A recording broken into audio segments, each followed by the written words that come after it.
Bonjour à tous et bienvenue sur Web3 Pulse, revue et analyse essentielle de l'actu DeFi, GameFi, crypto et institutionnel. J'espère que vous allez bien ce mardi 18 mars, on se rapproche à grands pas du FOMC, on va en parler ensemble, et aujourd'hui on a 4 actus majeurs qui pourraient bien redéfinir le paysage crypto dans les mois à venir. Avec Canary Capital qui a déposé une demande officielle auprès de la SEC pour lancer le tout premier ETF SUI aux États-Unis, Arbitrum qui vient de lancer un programme d'incubation pour le développement des DApps, François Asselineau qui propose de constituer une réserve stratégique en Bitcoin, et Toulouse qui devient la première ville d'Europe à accepter les paiements en crypto dans les transports publics. Pour terminer avec l'analyse du marché crypto. Mais juste avant, un grand merci à tous nos nouveaux abonnés de la chaîne, je suis vraiment content que mon travail vous plaise. Si ce n'est pas déjà fait pour les autres, merci d'encourager cette jeune chaîne avec un petit like et un abonnement, ça m'apporte beaucoup d'énergie.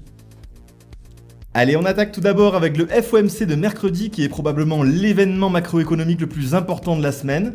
Pour ceux qui veulent en savoir plus, le FOMC en fait c'est le comité de la Fed, de la Réserve fédérale américaine. Lui il est chargé de fixer les taux d'intérêt et de réguler la politique monétaire. Son impact est majeur sur le marché des cryptos car la décision d'une hausse ou d'une baisse des taux influence directement la liquidité et le comportement des investisseurs. Alors bien sûr, le marché s'attend à ce que la Fed maintienne les taux, mais c'est surtout le ton du discours de Jérôme Powell qui sera déterminant. Si Powell adopte une posture ferme en insistant sur la lutte contre l'inflation et l'absence de la baisse des taux à court terme, le marché pourrait réagir très négativement. Si en revanche Powell laisse entendre que la Fed pourrait envisager une baisse des taux plus rapidement que prévu, cela pourrait déclencher une vague haussière sur les cryptos et les marchés traditionnels. Allez, on enchaîne avec Canary Capital qui veut lancer le premier ETF SUI aux États-Unis. Hier, Canary Capital, qui est une société d'investissement en actifs numériques, a déposé une demande officielle auprès de la SEC pour créer le Canary SUI ETF. Si cette demande est acceptée, ce serait le tout premier ETF adossé au token natif de la blockchain SUI, une étape clé pour la reconnaissance de cette blockchain émergente. Alors SUI, c'est développé par Mysten Labs, c'est une blockchain de layer 1 créée par d'anciens ingénieurs de Meta. En seulement 2 ans, SUI est devenue la 23e plus grosse crypto-monnaie avec une capitalisation de 7,4 milliards de dollars, et le token SUI se négocie actuellement autour des 2,30$, mais reste bien en dessous de son sommet historique de 5,35$. Selon Steven McClurg, le PDG de Canary Capital, une migration massive de développeurs vers l'écosystème SUI aurait été observée. La rapidité et l'efficacité de la chaîne en ferait une destination de choix pour de nombreux projets. Alors ce qui attire aujourd'hui les développeurs vers SUI, c'est le consensus basé sur la Byzantine Fault Tolerance, offrant une sécurité et une scalabilité élevée, mais aussi des frais de transaction très faibles et un écosystème en plein essor, soutenu par l'administration Trump via World Liberty Financial. Si la SEC valide cet ETF, cela pourrait déclencher un effet haussier majeur sur le prix du SUI, avec une augmentation de la liquidité des tokens, certainement un renforcement de la crédibilité de SUI auprès des investisseurs institutionnels, et un potentiel effet domino pour d'autres blockchains de Layer 1. Avec Paul Atkins à la tête de la SEC, qui est un régulateur favorable aux cryptos, voire même pro-crypto, les chances d'approbation semblent sérieuses. Si le feu vert est donné, le prix du SUI pourrait rapidement retrouver ses niveaux records. Ensuite, on a l'équipe à l'origine d'Arbitrum qui a annoncé le lancement de On-Chain Labs, un programme d'incubation pour accompagner le développement de nouvelles DApps sur le réseau Arbitrum. Un choix stratégique puisqu'Arbitrum est aujourd'hui le plus grand Layer 2 sur Ethereum avec une TVL d'environ 12,2 milliards de dollars. En fait, la TVL, la Total Value Locked, et ça représente la valeur totale des actifs, que ce soit crypto, stablecoin ou token déposé dans un protocole DeFi. Cependant, cette dénomination des Layer 2 est de plus en plus contestée par des rivaux comme Base, développé par Coinbase, ou ZK-Sync. On-Chain Labs veut proposer un accompagnement stratégique avec un soutien technique et financier pour le développement des produits. Ils veulent opérer une sélection stricte des projets, dont seuls les projets avec un modèle économique viable seront sélectionnés, et développer une norme d'équité en refusant de soutenir des projets trop spéculatifs ou opportunistes. En gros, cette initiative pourrait renforcer la compétitivité d'Arbitrum dans la course au Layer 2, mais le véritable défi sera de maintenir une interopérabilité suffisante entre les différentes solutions. Ensuite, la France pourrait-elle envisager une réserve stratégique en Bitcoin ? Ce week-end, François Asselineau a proposé dans une vidéo sur le site de son parti UPR que la Banque de France consacre jusqu'à 10% de ses réserves d'or à l'achat de Bitcoin. Alors à savoir que la Banque de France détient actuellement 2436 tonnes d'or, soit environ 235 milliards de dollars.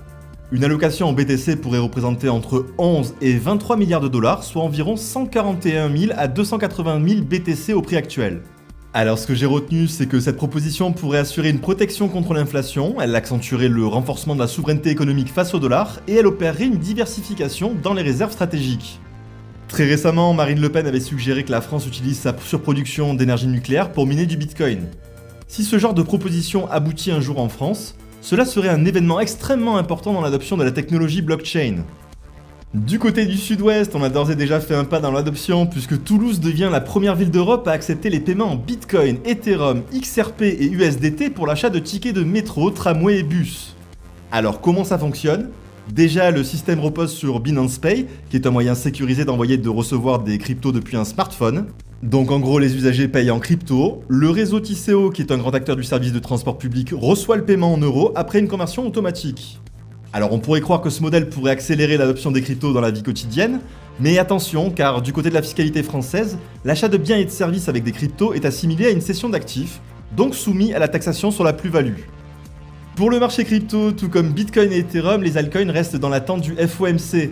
La dominance de Bitcoin reste très élevée, ce qui limite le potentiel d'une alt-season à court terme. On a le Solana qui montre une très belle résilience au-dessus des 120$, mais qui devra clairement casser la résistance des 130$ pour initier un nouveau mouvement haussier. XRP quant à lui reste dans une zone assez neutre entre 70 et 85 centimes, en attendant un déclencheur macroéconomique clair. Autre sujet, je voulais aussi vous mettre en garde contre le trading à effet de levier. On voit de plus en plus de jeunes traders utiliser des leviers sur Bitcoin et Ethereum, ce qui augmente le risque de liquidation en cascade en cas de forte volatilité post-FOMC. Si vous êtes investisseur long terme, les niveaux actuels peuvent effectivement être intéressants pour une accumulation progressive sur Bitcoin et Ethereum. Mais en revanche, si vous faites du trading à court terme, restez vraiment vigilant. Le marché pourrait connaître des mouvements violents avant et après le FOMC. C'est souvent un moment de très haute volatilité, que ce soit à la hausse ou à la baisse, donc vraiment faites attention. Rappelez-vous que les institutionnels ont eux déjà pricé l'ambiance économique des USA. En résumé de cette vidéo, ce qu'il faut retenir, c'est que l'ETF SUI pourrait déclencher une vague bullish sur le marché, qu'Arbitrum pourrait stimuler le développement de la DeFi grâce à On-Chain Labs, la France espère renforcer son influence dans le secteur, mais pour cela elle doit encore progresser dans sa fiscalité vis-à-vis des cryptos, et pour le reste, on reste suspendu à la décision de la Fed demain. Voilà pour aujourd'hui, si cette analyse vous a plu, pensez à liker et vous abonner. Laissez-moi un petit mot dans l'espace commentaire, j'y répondrai avec beaucoup de plaisir. On se retrouve dès demain pour une nouvelle analyse de l'actu. D'ici là, tradez prudemment, holdez intelligemment et surtout ne vous laissez pas manipuler par vos émotions. A très vite sur Web3 Pulse.